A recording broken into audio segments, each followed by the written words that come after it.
Magandang tanghali po mula sa DOST Pag-asa. Ito ang ating weather update patungkol sa dalawang bagyo na ating minomonitor. Yung una po ay si Bagyong Mirasol na sa kasalukuyan ay nasa vicinity ng Santiago Isabela. Naglandfall po ito kaninang 3:20 ng madaling araw dito sa Kasiguran, Aurora. At sa kasalukuyan, ito ay may taglay na lakas ng hangin malapit sa mata o sa sentro nitong bagyo na si Mirasol na 55 kilometers per hour. At pagbugso o bigla ang lakas ng hangin sa paligid nitong bagyo na umaabot ng 90 kilometers per hour. Ito ay generally nag-move pa northwest, so babaybayin niya itong mga probinsya sa Cordillera Administrative Region at lalabas siya dito sa Ilocos Norte. Pero mamaya ay mas ipapakita natin yung forecast track natin patungkol dito kay Bagyong Mirasol.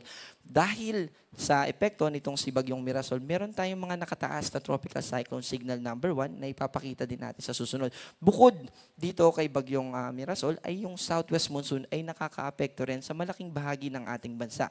Kasama dyan yung southern Luzon, itong Mimaropa, yung Bicol region, yung Western Visayas, kasama yung Negros Island region, at yung western part ng Mindanao, particular na dito sa Zamboanga Peninsula. Also, kaninang alas 8 ng umaga, yung low pressure area na ating minomonitor na previously ay nagmula sa mga cloud clusters ay naging ganap na bagyo na. Sa kasalukuyan ay hindi pa natin ito binibigyan ng local name na eventually ay magiging Nando kasunod ni Mirasol. Pero dahil wala pa siya sa Philippine Area of Responsibility, nananatili siyang tropical depression sa labas ng Philippine Area of Responsibility. At mamaya ay magbibigay tayo ng oras para i-explain ano naman yung magiging track nitong paparating na bagyo. Ito yung forecast track ni Bagyong Mirasol. Sa kasalukuyan, ito ay nasa probinsya ng Isabela. At kung mapansinin natin yung kanyang forecast track, babaybayin niya yung ilang probinsya sa Cordillera Administrative Region at lalabas siya dito sa Ilocos Norte mamayang gabi. At magpapatuloy pa yung kanyang paggalaw pa northwest in general. And by the way, ito ay mas lalakas pa pagdating niya dito sa Ilocos Norte. So from tropical depression, ito ay magde-develop pa into tropical storm. And then yung paggalaw niya na patuloy papalayo sa ating bansa ay bali Thursday ng afternoon or umaga, 8 a.m. ng bukas ay nasa labas na ito ng Philippine Area of Responsibility at magpapatuloy siya pa northwest papunta sa southern portion ng China. Also, gusto rin natin na i-emphasize na yung mga dala nito na pag-ulan at lakas ng hangin. Unahin natin yung mga nakataas sa signal number 1. Itong signal number 1, ang kanyang idinudulot ay 39 to 61 kilometers per hour na lakas ng hangin.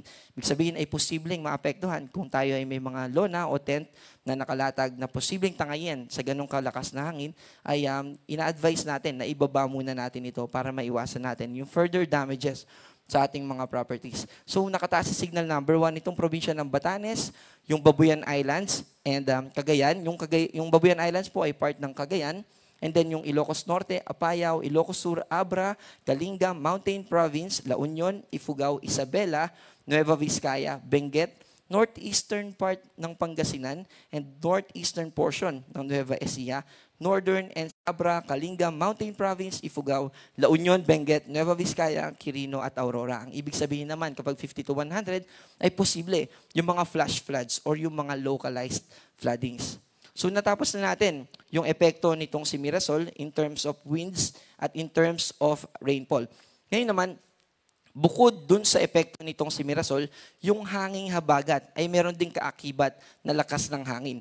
Ito naman ay yung mga pagbugso. Ibig sabihin, panandali ang malalakas na hangin na posibleng umabot ng 88 kilometers per hour.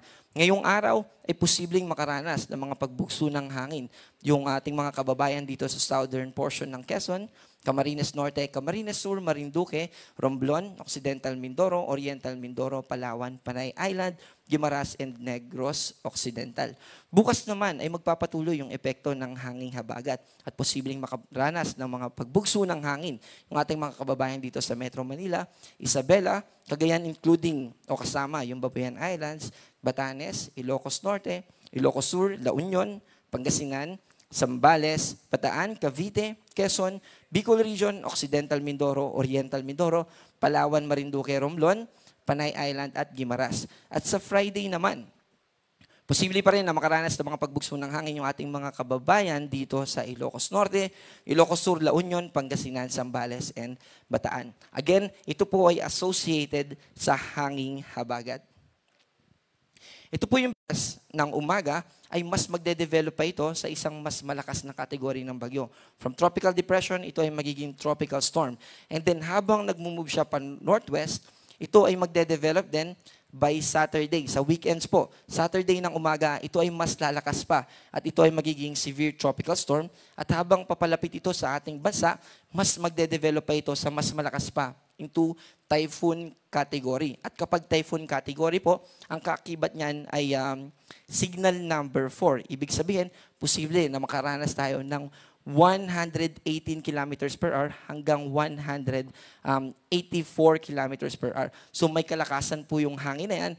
Pero ang maaapektuhan niyan mainly ay yung extreme northern part ng Luzon. Kasama yung Batanes, Babuyan Islands, and posible moisture o yung water vapor na kaakibat or associated dito sa hanging habagat. Ibig sabihin, mas makakaranas tayo ng mga pag-ulan lalo na sa western part ng ating bansa at kasama po dito yung Metro Manila. Also, gusto din po natin na i-inform yung ating mga kababayan, lalo na sa nakatira dito sa mga mountainous areas dito, na makaapekto, lalo na sa western part nitong Cordillera Mountains. And of course, yung mga kababayan natin na nakatira sa western coast ng Pilipinas, lalo na sa western coast ng Luzon.